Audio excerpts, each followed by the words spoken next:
What's up, friends? It's Dan and Tim again. Welcome back to another episode of the Banners Fly Forever football show. This week, we are going over all the Senior Bowl risers from the game and practices last week down in Mobile. We're going to review some more off-season coaching changes and news and notes. Then finally, there's only one game left. So let's break it down. We are doing our final preview of the season, our Super Bowl preview, Chiefs versus 49ers. Tim, how you doing? I'm doing good, Dan. A little sad that there's only one football game left until September. But you and I both know that that doesn't mean the football ends. We're getting right into the heat of draft coverage and prospect profiles and all sorts of goodies. That if you follow along this time of year, then you're probably a football fanatic, and it's time to start figuring out what the future of the NFL holds. So I'm pretty excited about it. And please, let's not forget March 30th, we have the UFL kicking off. The CFL kicks off in May. It's a football year round, type of world we're living in right now. Yeah, yeah. But so speaking of off-season stuff, the draft is quickly approaching. And as the saying goes, the draft starts in Mobile. And down in Mobile, Alabama last week was the Senior Bowl, one of the college all-star games. There's the Hula Bowl, there's the Shrine Bowl, there's multiple of them nowadays. But the Senior Bowl is actually their 75th anniversary game, is the longest standing college all-star game. So let's give you some names to watch that are going to, I hate first rounders, top 15, top 20 picks. There's a Potentially. lot of guys that definitely earned a lot of money last week down in Mobile. For me, I think the biggest riser has to be the cornerback out of Toledo, Quinyon Mitchell. Hmm. I was talking to Tim before we started hitting record. Right before the Senior Bowl started, Daniel Jeremiah released like his first mock draft, which is kind of like, I feel like for me, like when DJ drops his mock, that's like, okay, It's it's on. it's game time. We're in draft season. Let's Yep. go. And I was going through, and he had this kid from Toledo, Quinyon Mitchell, in the first round. I'll be honest, cornerbacks, defensive players, I'm not as well versed on as I Hmm. am with wide receivers. Often, it's fantasy football. Yep. Let's be honest. The Yep. fantasy football players, they get a little bit more views when it comes to Twitter and scouting and Sure. all that. Yep. But so this Quinyon Mitchell kid, haven't heard his name. I see him in DJ's mock, immediately caught my attention. And then he went down to Mobile, and everything I read is he was the man. Yeah. He was like at the point because down there in Mobile practices, it's all one-on-one drills, Hmm. which is very, very hard for corners because you're basically on island. You're asked to play press man coverage, which not a lot of corners are asked to do very often. It's depending on the Right. defensive scheme.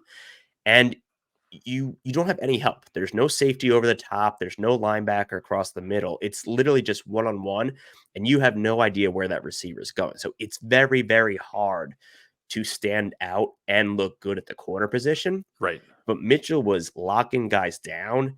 He even had a couple of interceptions, which that Hmm. just doesn't happen in one-on-one drills. Right. So he, like I said, he went from being in DJ's mock, I'm like, who is this kid, to people are saying he could be cornerback one off the board. And, Right.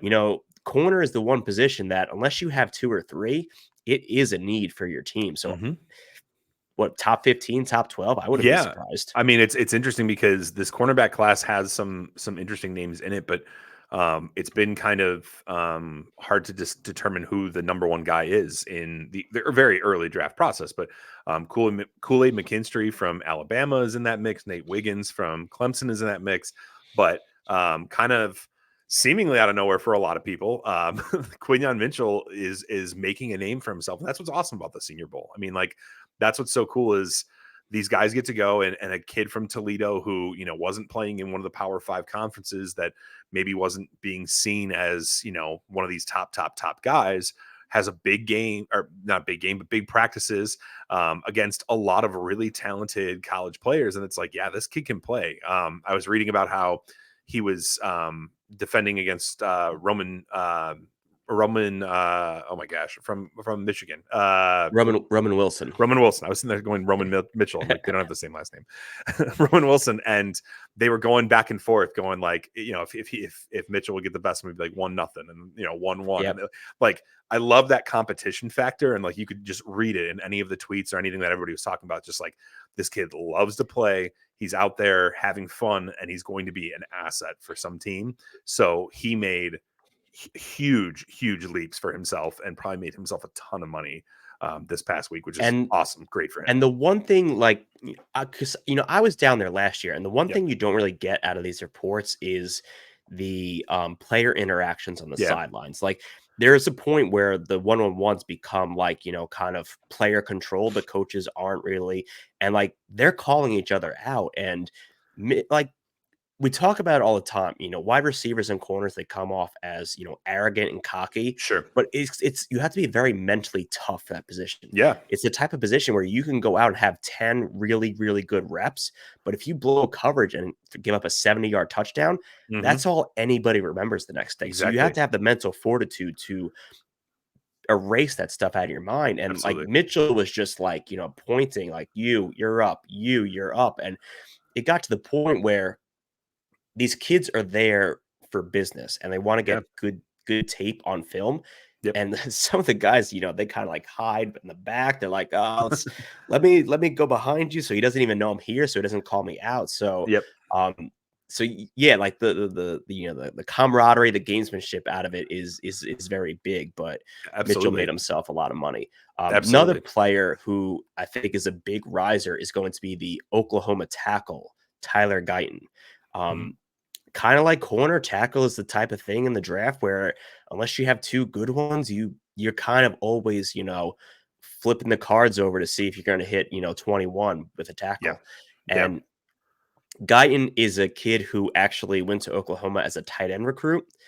He switched over to tackle. He put on some weight, and in all the pre-Senior Bowl mock drafts, you got your Joe Alts, you got your Fashanus, you got your Talise Fuagas, Mm-hmm. and Tyler Guyton's name really was never in the first round conversation. But after having a very successful Senior Bowl practice week, I've been hearing that he's a lock for the first round. And as we know, there's so many teams that could use tackles, and it's such a position that's hard to find production once you get outside of the first round. So I think he's another player that really locked in first round draft capital with his practice this week. Yeah. More and more in the NFL draft, you feel like tackle kind of goes in line with quarterback. Like once you start getting outside of the first round, it's kind of like, yeah, there's some tackles that succeed, the every now and then that you find in these mid rounds. But like, if you're not grabbing one of the top guys in the draft, you're likely probably not getting a game changer on your team.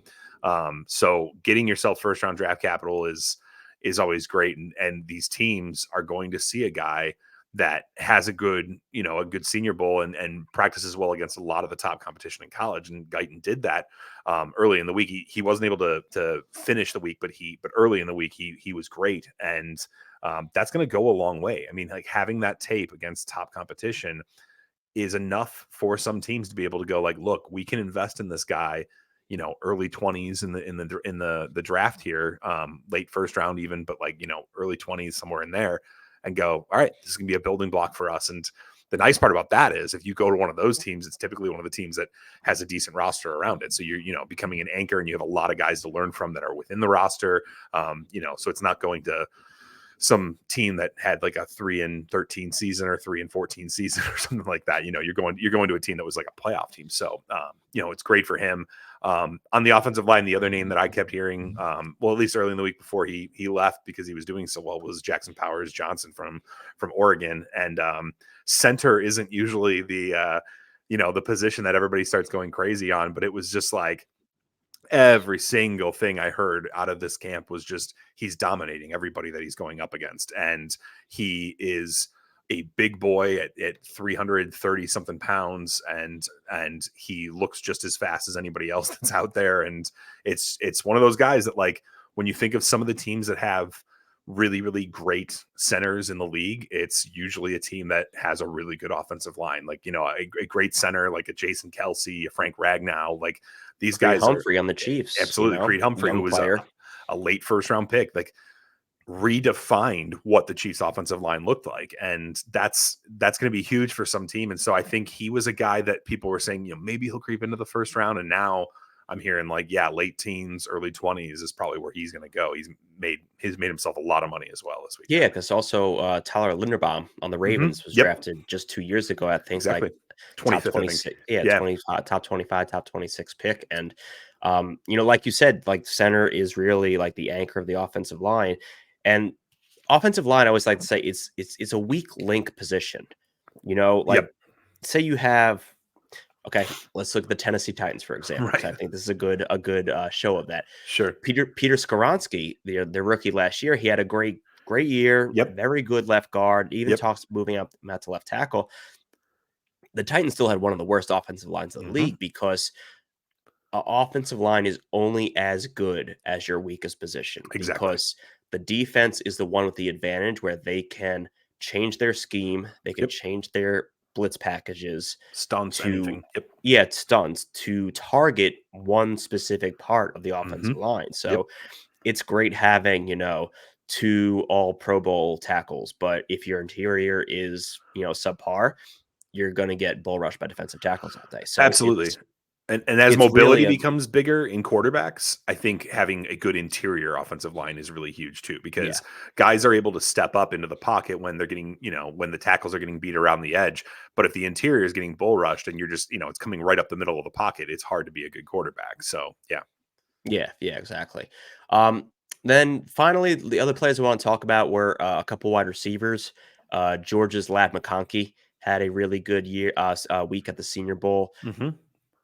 I heard his name being discussed prior to the Senior Bowl Right. as people be like, "Watch out for Lad; he's going to surprise people." And Sure. he played really well. He's probably going to project as a slot receiver at the next Right. level. But as we see in most modern offenses, slot is just as important as outside receiver. Right. Right. Like look at the year CD Lamb had this year. Most of his Mm-hmm. production was actually out of the slot. So No, having a great absolutely. slot receiver is very, very important. Then you have, as you mentioned previously, Michigan's Roman Wilson. Mm-hmm. Um, Wilson wasn't as highlighted as much as he could have been this year because that Michigan team was running the ball so much. So it's nice to see him, really get the spotlight at an event like this, like the Senior Bowl. And then finally, Ricky Parcell, the wide receiver out of Florida. He had Yes. a really good week. So, you take those three names and, I'm not saying those guys are first round talents, but now you add those three guys to like the six receivers that we were already projecting into the first round, which means teams are going to be able to come away round 2, round 3 and still get starting caliber wide receivers this year. Absolutely. I mean, I think we're both fantasy guys as well, and so this time of year we're always kind of looking at like, okay, what's the next group of dynasty guys that are coming in, and this year is certainly a wide receiver class. The running backs in this class are not nearly as enticing, but I think the thing is just how deep we are seeing the wide receiver class and guys that can kind of do it at all different levels and everything too. Like you said, I think the names that we just kind of mentioned are guys that are going to be more of the slot standard guys. But that's needed in the NFL. And those guys become valuable to teams all over the place. The thing I heard about Ladd was his feet are amazing. He did get where if he got later in the week when he started getting kind of pressured and hit on the line that he was having a harder time breaking pressure on the coverage and stuff, but his footwork's unbelievable. So that's the thing with him. Roman Wilson, it just sounds like is his routes are phenomenal, that he's miles ahead of a lot of different guys that are going to be in this class.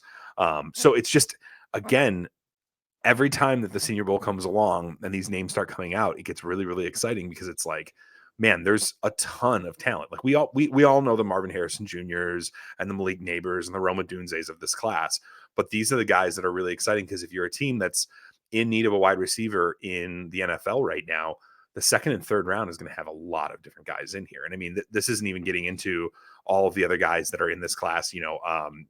Tez Walker from North Carolina is in that mix. Troy Franklin's going to be in that mix. The Texas wide receivers. Donnie Mitchell, Brian Thomas Jr., another LSU wide receivers in this mix.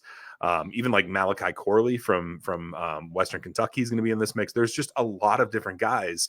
And when you see a guy like Puka Nakua, who goes in the 5th round last year, become one of the best receivers in the NFL, it's really, Senior really Bowl alum. Senior Bowl alum. It's really, Yeah. really exciting to see, some of these guys really perform well there, because it's like, could the next Puka be, a guy that we just watched this weekend? And it's funny with Vlad because, what you mentioned about him, I go back to my notes from last year's practices, and immediately it's Tank Dell. Yeah. Yep. Amazing footwork. He can kill you in 2 steps. And my concern, which I said all summer was, how does he deal with press coverage? Yep. How does he deal with people getting their hands on him? I really hope he goes to an offense where they are smart enough to move him around the formation, get him Right. away from press coverage. And I mean, look at that. Bobby Slowick, one of the great young offensive Yep. coordinators now, and he got a ton of production at a Tank because he kind of just, I mean, he probably watched our show. I mean, It's exactly what it honestly, is, for yeah, I sure. figured. But yeah, I mean, like exactly like you're saying. I mean, those guys that can scheme like that in the NFL, if your player goes to that team, like, I mean, Puka's awesome, but do you think he has the year he has if he's not in the Sean McVay offense? Like, no No, way. And Tank Dell had a great year, and Bobby Slowick has a lot to do with that. I mean, if Roman Wilson with his speed and route running ability goes to a team that knows how to put that and plug that right into their offense, he's going to be awesome next year. So, yeah, it's just really exciting because now I have all these guys that I'm like, this is awesome, but where are they going to go? Like that's the next thing. So yeah. this is the more hype for the draft, because there's all these guys that are just, here's the potential for this guy. Where do they land? And so that's when the draft comes into play. So Well, I think so. We're talking about one aspect of the draft, which is, player evaluation, player comps. And then I think the other aspect that maybe doesn't get talked about enough is scheme fits and sure. how coaching tendencies and, coaching hires Hmm. affect where these players are going to go. And Sure. that kind of segues perfectly into our next segment is, did we that's all the coaching vacancies are filled now, right? They Yeah, are all filled. everyone has their own home. So let's talk about the coaching hires we haven't talked about since our last episode. I guess we could start with the very last one that Sure. took place, which was Dan Quinn to the Washington Commanders. Yes. You made a joke before we hit the record button that I said I don't know if he was a top 2 option. You're like, I don't know if he was a top 5 option for Yeah. Washington. We know they went back and forth with Ben Johnson a few times, a number of interviews, and Dan Quinn kind of seemed like, should I call it a panic hire? It feels a little like that. It feels like a guy that, um, you knew that he could probably bring in some decent coordinators with him, and you just needed to have somebody that could kind of start the rebuild process and sustain some success. But all these guys that are second trend, it's a hard thing to kind of get excited about. You know what I mean? Like, I mean, don't get me wrong, like he took the Falcons to the Super Bowl. He had a 25-point lead in the Super Bowl as a head coach. It's a guy who has had success, but it didn't end well in Atlanta. And he's had a ton of success in Dallas being a defensive coordinator, but I don't know what he's exactly going to be bringing to a team that earned the 3rd pick overall in this coming draft that is going to be a game changer for the franchise. The biggest thing that I've always heard with Quinn, because he was a head coaching candidate last year as well for a lot of different teams, and even 2 years ago, is that he's well respected in the league and has a lot of friends. So he's probably going to bring in a couple decent coordinators for himself, and they're going to try to build from the ground up. And we've kind of talked about on here that having a head coach that can manage the team and let his coordinators, do the play calling and let his, players do the playing, but being like the leader of men kind of guy, is worthwhile. I mean, there's benefits to that, but I guess I just don't see Dan Quinn as being anything that's going to be like a game changer for the Commanders. I could be completely wrong, but I think they had kind of pushed all the chips in on being like, we're going to get Ben Johnson once the Lions are out of the playoffs. And when Ben Johnson said, I'm good, I'm sticking in Detroit and going to continue to be offensive coordinator here, it was kind of like, all right, what do we do now? And, they have a new GM, and I don't think that GM is looking to have Bill Belichick or Mike Vrabel kind of take over a lot of the player personnel stuff. So that wasn't really an option for them. They may have been in the Mike McDonald sweepstakes, but that didn't work out. So yeah, Dan Quinn. So I actually want to break some news on the show. the Commanders have hired their offensive coordinator. Oh, I don't know if you okay. saw this. It's coming across your feed. So I did not. Cliff Kingsbury is the new OC for the Wow, Washington Commanders. interesting. Cliff Yeah, Kingsbury, who was going to be the Raiders offensive coordinator as of a few days ago, but did not, took his name out of the running. Huh. yeah. So now you have in Washington, you have Dan Quinn, defensive minded head Yep. coach. You have Cliff Kingsbury making his coaching return, I guess, because he didn't. No, I'm Yeah. sorry. He was at USC Yeah. Yeah. last year. He made a pit stop at USC Making his after having NFL coaching return. his NFL coaching return. So I'm gonna say Retrends. it's I feel like Cliff is the type of guy where he is going to make a better coordinator than he Sure. will a head coach. Sure. His time in Arizona, I'm not gonna blame it on him Yeah. because I think it was just as much a Steve Keim problem as it I was a agree Cliff there. Kingsbury Yep. problem. Yep. But it's gonna be fun to see what kind of offense he puts together. Sure. When he was in Arizona, it was air raid this, air raid that, and Yeah. it didn't exactly translate very well from his time in college, at Texas Tech Right. into the NFL. So I'm interested to see what lessons he took away from that time. What changes he's going to make. Because we joke about Mike McCarthy took his year off and he learned analytics. I think Cliff actually, honestly, would like spend that year, like picking up things and maybe pick up some stuff from Lincoln Riley Right. over at USC. But Right. this is very interesting. Because my first thought is okay, quarterback of two. Drake May in the Cliff Kingsbury system. Right. I mean, I think Drake May will look great in any system that he gets drafted into. Yeah. But so, I yeah, mean, so Cliff Washington, Kingsbury might want a USC player, and maybe, he just convinces the Commanders to pay up everything to move up one spot. I don't know. We don't know. We we don't know don't yet. know. And that's why we watch. And that's why we watch.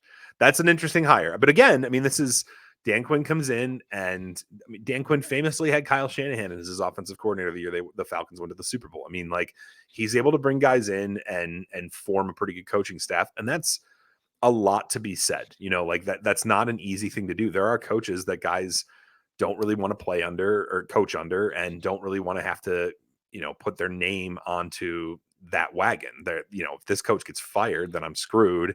And they don't really want to do that. And Quinn's got a good enough name out there that, he's going to bring in some decent options. So Kingsbury's an interesting hire, but it's gonna be a lot about what the player personnel comes in as. So then just rounding out the coaching cycle, I believe previously mentioned Mike McDonald as Mm-hmm. a possible Commanders head coach. He winds up in Seattle. Yep. Remind me, did they bring an offensive coordinator yet? I'm not sure if I I saw. believe they did. Let me check. Because Mike This is great. McDaniel, This is great TV. um, Ravens defensive coordinator for those that don't know him. Obviously, the Ravens had a great defense this year, and he's going to bring all that talent to Seattle, and work with a bunch of the great young defensive players they've drafted over the past Yeah, couple of years. they have not hired one yet. Sorry. Okay, so that job is still pending. Yep. We'll see who has to wind up there. And then I believe we didn't mention last time Dave Canales to the Carolina Panthers. Yes. I think that is a very important hire because you look at the job he did with Baker this past year in Tampa. Yep. And then correct me if I'm wrong, wasn't he in Seattle as the I quarterbacks coach when Geno believe he Smith had was. that year? Yes, I believe he was. Yeah, so if that's the case, he has, two back-to-back reclamation projects at the quarterback position. Correct. Yeah. He Yeah. was there. He was there all the way up until 2022, where he was the quarterbacks coach. Yeah, so Yes. so you see, he fixes Geno Smith, he fixes Baker Mayfield. Right. Is Bryce Young the next quarterback that he's going to fix? Right. And then, but the other question is, does Bryce Young really need fixing? There was a lot wrong with that Carolina organization besides the quarterback position last year. So that'll Absolutely. be a very, very interesting team to watch in Yeah, 2023. absolutely. And I think Canales, I mean, the Panthers job is the one we kind of were talking about, is the one that's like, oh gosh, who wants this job? Because you have an owner who's been firing coaches pretty easily. You have a team that was pretty awful on the field this past year. A lot of things going against you, but we'll see what Canales can do there. Some interesting stuff kind of broke after he was hired about a book that he wrote and some other things. But other than that, we will see. I don't know. The Panthers as an organization just feels like one that is going to struggle for a couple more years before they can start to, be on the right page. But if he can go in there and at least get Bryce Young on the right track, that's going to go a long way. I mean, we saw when you have CJ Stroud playing, at the level he was in Houston, how you can take an organization that was awful into a playoff team. And so if you can fix Bryce Young and get him going, the right way, then that organization will flip real fast. It won't take nearly as long. And we've seen plenty of quarterbacks who've had awful rookie seasons become Hall of Fame quarterbacks. So it is not done yet for Bryce Young by any means. So No, we'll it's see what happens. definitely not case closed. Yes. Um, I believe the only head coaching hire we haven't discussed is Raheem Morris, the Atlanta Yeah. Falcons. Yes. I know Atlanta was a popular landing spot for Bill Belichick. Yes. I've heard that there was some hesitation on Atlanta's part due to both coordinators that Bill had suggested bringing in, and then also Hmm. probably the player personnel control. I don't blame the Falcons looking at that Patriots roster and saying, no, thank you. We would not like you to control. Right. Especially when we spent all these top 10 draft picks on offensive players that Arthur Smith just didn't use. We don't want to bring you in, and have you draft, the next bust wide receiver Yeah. this year with a top 10 pick. So Raheem Morris, he was the defensive coordinator Hmm. over under the Rams. He took over after Staley left a Yes. few years Correct. ago. Yep. And he actually brings with him Zach Robinson, who was the passing game coordinator, I believe, Correct. Yep. under Sean McVay the past couple years. So Yep. you're going to have a lot of McVay inspired Styled. Yep. offense, which I think is going to be such a breath of fresh air, seeing players like Kyle Pitts, Drake London, and Bijan Robinson actually being utilized, for the reasons they were drafted so highly. Correct. Yeah, absolutely. I mean, it didn't surprise me at all that Robinson was who came over with Morris, but it's a great hire. I think as far as exciting young offensive coordinators, I think he's got to be pretty high up on that list. Just coming off of the McVay tree, obviously, but having worked in that offense with Stafford, with those wide receivers that are there, he was a big part of a lot of what was going on down there. And I think Raheem Morris is actually a pretty solid head coaching hire, honestly. Like he has had tons of experience in the league. He's been in the NFL for over 2 decades now, and is an experienced coach that can, kind of right that ship that was always veering in any direction with Arthur Smith. So we will see. I think the Falcons' biggest thing is going to be, what is their move with quarterback this offseason? I mean, that's the one thing that's going to define the first year for Raheem Morris and Zach Robinson. But if they can bring in some sort of quarterback that Robinson can work with, and with all the weapons that are on that Atlanta offense, it wouldn't be hard to win the South. I mean, like it's a division It that's does wide, very, wide very open. winnable. Yes, very Exactly. winnable. So kind of an exciting one to look at. Yeah, no. So oh God, I am like already looking forward to the draft, seeing like how these coaching decisions are affecting players. Yeah. I'm already looking forward to preseason and week one, how these coaches use these players he's drafted. Yep. But let's not forget, we still have one more game. We Exactly. still have one more game of football. We have next Sunday, The live biggest one from of the Las year. Vegas. We have the San Francisco 49ers. We have the Kansas City Chiefs. I We've heard that one before. I was gonna say we've definitely heard that one before. Initial takeaway is I'm excited for what I believe is going to be a very, very good game of football. Um, Absolutely. Last year's 49ers in the playoffs, we got robbed of, with Brock Purdy and the injury and everything.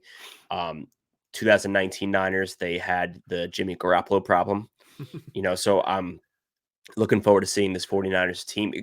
It's got a lot of the same pieces that they had in 2019. Right. Obviously, McCaffrey is the big addition Right. on the offensive side. They tried to add someone in Chase Young on the defensive side, but that didn't work out so well. Yep. So I'm very, very excited to see Kyle get another chance at. I gotta say, like, I feel like I obviously don't know Kyle Shanahan at all, but I feel like You guys that. aren't best buds? No, not on speed dial. Definitely not on speed dial. Um, but I feel like that Falcons Super Bowl has to be in the back of his mind. Yeah. Like I mean, even the first Chiefs Super Bowl's got to be in the back of his mind. Yeah. They had a good lead going late in that game. They were about 10 minutes to go. I think they had a 10-point lead. They And were, I mean, the Garoppolo overthrew like Debo or something, right? it was no, it was oh my gosh, he was on Denver before. Oh, come on, Tim. Um Oh, Emmanuel Sanders. Emmanuel Sanders, bingo. Yes, yes, Yes. Emmanuel Sanders. Yes, but like literally, Garoppolo connects that pass, and San Francisco is hosting the Lombardi Trophy. Yeah. So Or on 3rd and 15, they gave up a giant long pass to Tyreek Hill. That pass goes incomplete, and Shanahan would have had his first title. Yep. yeah, so I'm sure this moment has been on his mind since those two Super Forever. Bowls. Yeah. Um, and Kyle's also the type of guy like you give him 2 weeks to plan. It's going to be scary what he has coming Yeah. up. Breaking down kind of how their playoff runs have gone. If I was a betting man, Chiefs first half, like, hammer that. The way the games have gone, the Chiefs have come out with a great game script every single game that they've played thus far. With the Bills, they marched right down the field a couple different times. By the end of the third quarter, they were averaging like 9.2 yards a play in that game. And then last week in the AFC Championship game, they came out and they had 2 quick touchdown drives against the Ravens and ultimately only scored 3 points the rest of the game. Didn't matter. Their defense was good enough to hold them up. But they've come out really hot to start games. And on the opposite end of the spectrum, San Francisco has struggled in the first halves. They've had to come back in both the Packers and the Lions game to win their games. But there's a resiliency in the 49ers that I don't know if we've seen necessarily before in some of these Kyle Shanahan teams. Like, typically when the Niners had gone down in the past, it was like, oh, it's just not their day. But they're finding ways to eke out wins and to stay tough and do what they need to do to get the win. But it is kind of interesting too, kind of looking at just personnel and how these teams were built, right? Mahomes is Patrick Mahomes, and he's one of the obviously biggest reasons the Chiefs are in the Super Bowl, where Brock Purdy is Mr. Irrelevant, the guy that was the last pick of the draft a couple of years ago. And the 49ers are now in their 3rd Super Bowl in 11 years with their 3rd different starting quarterback. So, like, building out an entire team that is just a great defense, weapons all over the offense, and a coach that knows how to scheme and run plays has got them to this point. And on the very opposite end of the spectrum, Andy Reid's a great play caller, but having Patrick Mahomes is the cheat code, right? It's the thing that gets you there. So it is kind of a tale of 2 different completely styles of team building. And 4 years ago, it went the Chiefs direction, but it could have easily gone the 49ers direction. It'll be really interesting to see kind of how that plays out on next Sunday. Yeah, so my first thoughts are the Chiefs' past couple of wins. I feel like Isaiah Pacheco and the running game has been such a prominent part, Absolutely. which is something so funny to say because if you look back on past Chiefs Super Bowl runs, when it was Kelsey, Hill, Mahomes, like crazy, crazy passing attack, and now it's Mm-hmm. kind of like they're taking it back to an old school style football, Mm-hmm. playing behind a great defense with Steve Spagnuolo, Yeah, who, by the way, this will be his 4th Super Bowl I believe it's 4th. Yeah. because he had the one with the Giants. Yep.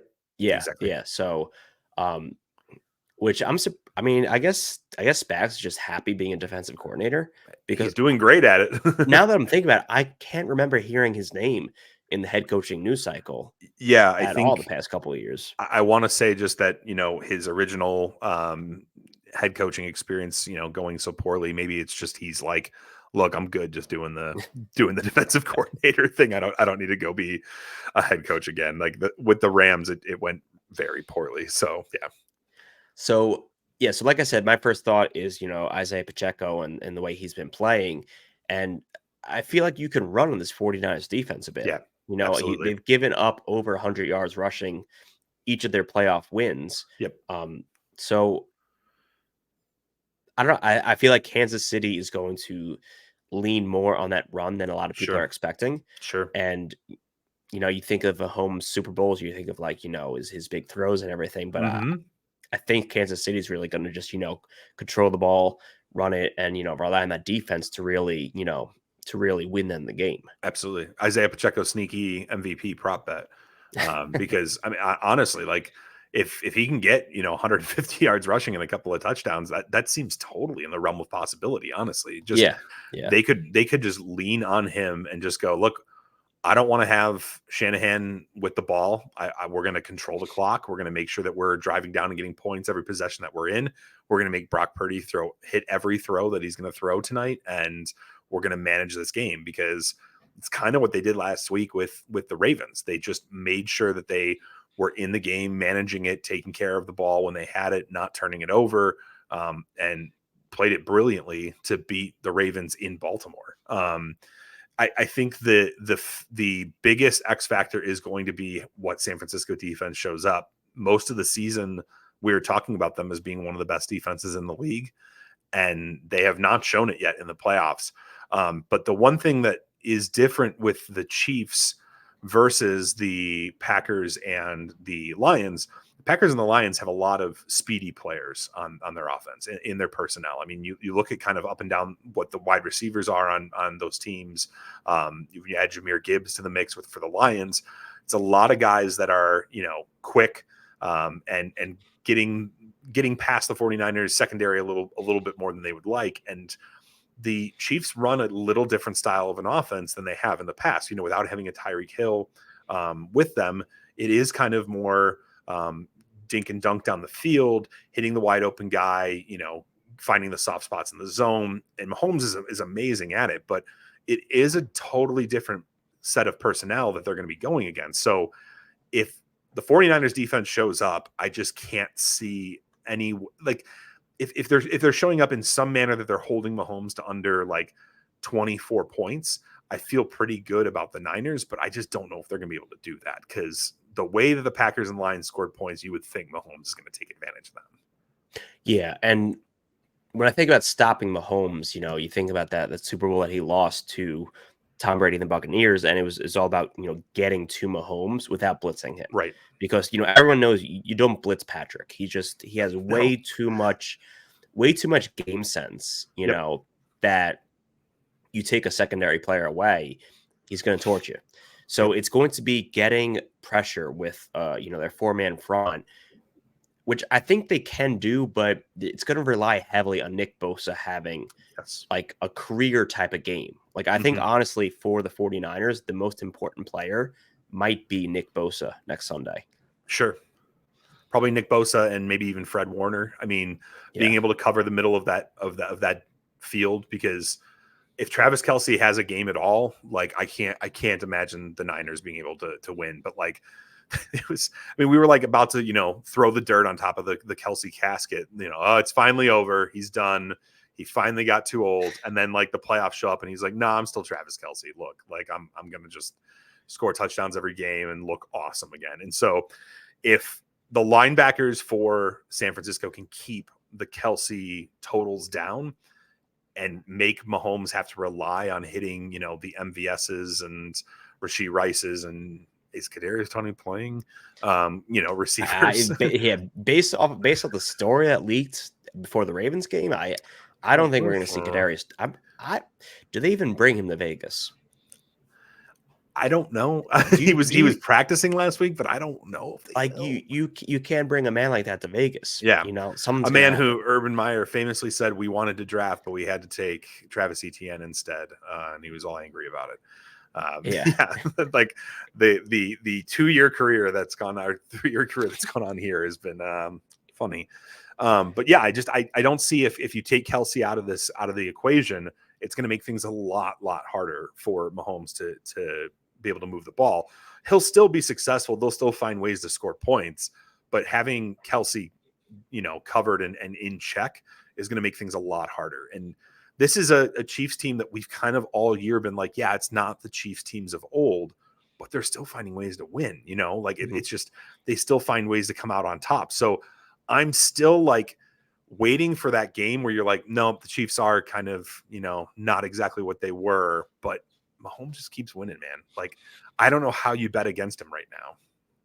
And then the other thing is, Rashee Rice is just progressing and getting better and better and better as the year goes on, which, rookie wide receivers, that's generally how it happens. Yes, But, exactly. to see it happen in the playoffs is great. He Sure. had um, their wild card game against the Hmm. Dolphins. He had 130 yards, 12 targets, 8 receptions, a touchdown. He's been a little bit quieter as far Hmm. as yardage has gone the past couple games. But if you think back to the game plan, that's kind of just what the game plan was. Right. Right. Like he had 9 targets against the Ravens, but he only had 8 catches for 46 yards Sure. because if you go back and you think about that game plan, it was kind of dick and dunk. They Hmm. just let Baltimore play bend but not break offense, defense. Yeah. So we will just take those short yardage things, and then when they're tired of covering, we'll just run it with Pacheco. Absolutely. But I mean, and the whole thing though is if Spagnuolo can get the 49ers out of whack, that it may be a little too too little too late when they start to figure things out. And that's what the AFC Championship game felt like. I mean, the Ravens struggled so much in the first half. They just kind of went away from the run completely. They were so out of whack. And then, I mean, a couple plays went the Chiefs' way. Like if Zay Flowers doesn't fumble as he's diving into the end zone, maybe that game ends a lot differently. But that's just the If difference. Lamar scrambles out of like literally Absolutely. any I pocket, the game goes much differently. absolutely. I mean, and doesn't throw into triple coverage to Isaiah Likely near the end of the game. There was just so many plays, but it's just again, I can sit there and go, yeah, the Ravens probably should have won that game if they had done things differently, but the Chiefs find a way to win. They are winners. They find a way to do it over and over and over again, and they have the experience of doing it. As much as like the 49ers have won a lot of games in the last few years, they haven't won the big one. They've only gotten to one Super Bowl in the last few years, and this is Patrick Mahomes, who's now playing in his 4th Super Bowl. Like, I mean, this is a guy who knows what to do when the game is on the line. And so if this game is close, I would give the edge to the Chiefs just because of that alone. And I don't think this game is going to be a blowout one way or the other. So I think it's going to be a close game. And I think what will end up happening is the Chiefs will come out on top late in the game because of that experience and that ability to find the way to win. Yeah, I think the first drive for the 49ers is going to be beyond crucial because Huge, like you huge. mentioned earlier, all playoffs long, like Andy Reid with scripted plays is Yep. just, he's in his bag. He's Yep. caught him like he needs to, and they Yep. look great. And Baltimore started to come back too late. Hmm. Miami never had a chance to come back. So it's that first drive for the 49ers, whether they're the first one with the ball or whether they're trying to, match a score. I think that first drive is going to be so crucial. Yep. But that brings us back to like why this game is going to be so much fun because you got Andy Reid scripted plays versus Kyle Hmm. Shanahan scripted plays. Like, Right. they're not saving anything for the next week or anything. Like, Yep. Kyle's going to call the good plays. Andy's going to call the good plays. Andy's going to get his clock management a little bit wrong at the end, but it doesn't matter because he has the best Yep. quarterback in the league. Yep. Kyle's going to be down in the fourth quarter, and they're going to reference that stat, 20 times, how the 49ers don't come back, Right. despite the fact that They he just literally did. just did it. He Yeah, literally just did exactly. it. Yep. So, but I'm expecting a very, very fun game. I Sure. think the Chiefs do come out on top, but I think the 49ers keep it within a touchdown. Absolutely. And I mean, the only other thing that I don't think we've mentioned that we have to is Christian McCaffrey's playing in a Super Bowl now, and it's a guy who's been one of the best, if not the best, running back for years in the NFL, and it will be interesting to see having a stud running back like that, how that can be a factor in a game like this. 2 weeks ago, when the Chiefs played the Bills were able to run on them a lot. I think they had over 180 yards rushing. Some of that was Josh Allen for sure too, but James Cook was looking like one of the best backs in the league during that game. And if McCaffrey can, get the holes and the running room that they were getting in that game, and they establish the run and kind of take the ball out of Mahomes' hands and have successful drives, that could be the recipe to stopping them. And that's going to be a huge factor because Spagnuolo is going to be going, we can't let McCaffrey beat us. Like we can't let the running game beat us. But eventually with, George Kittle, Brandon Ayuk, Deebo Samuel being targets, you're going to have to defend the pass a little bit. So how much of a factor can McCaffrey play in this game? Yeah, it will be a very interesting game for the don't pay running back crowd. Exactly. That's for Exactly. sure. Yep. All right, Tim, before we get out of here, any more thoughts you want to add? Any last things you want to say before we reach the conclusion of the No, nothing big. Just, I mean, 2023? I'm just excited. It's arguably, I think it's the two best teams. We went all playoffs here, and they do look like the two best teams that are playing in the Super Bowl. So, just excited to see a really good game. Hoping it's not some sort of blowout, that we get a really exciting, finish to the NFL season. No, I think it's going to be a great one. And I got to say it, I'm very excited to get into draft work. Absolutely, I love the Super Bowl, but absolutely. prepping 2 weeks for one game, it's a little bit overrated. So I'm very much looking forward to getting to the draft work. And you guys can catch all of our draft content coming up. Tim and I, we have some fixture franchise type videos coming out. We're going to start working on our rookie profiles. Mhm. We have a bunch of mock drafts in the pipeline. You guys don't want to miss anything. So please hit that subscribe button, turn on the bells, turn on notifications, follow us on our socials. This is Dan. This is Tim. We have you locked in and covered for everything that is 2024 NFL football. Enjoy the Super Bowl, everybody.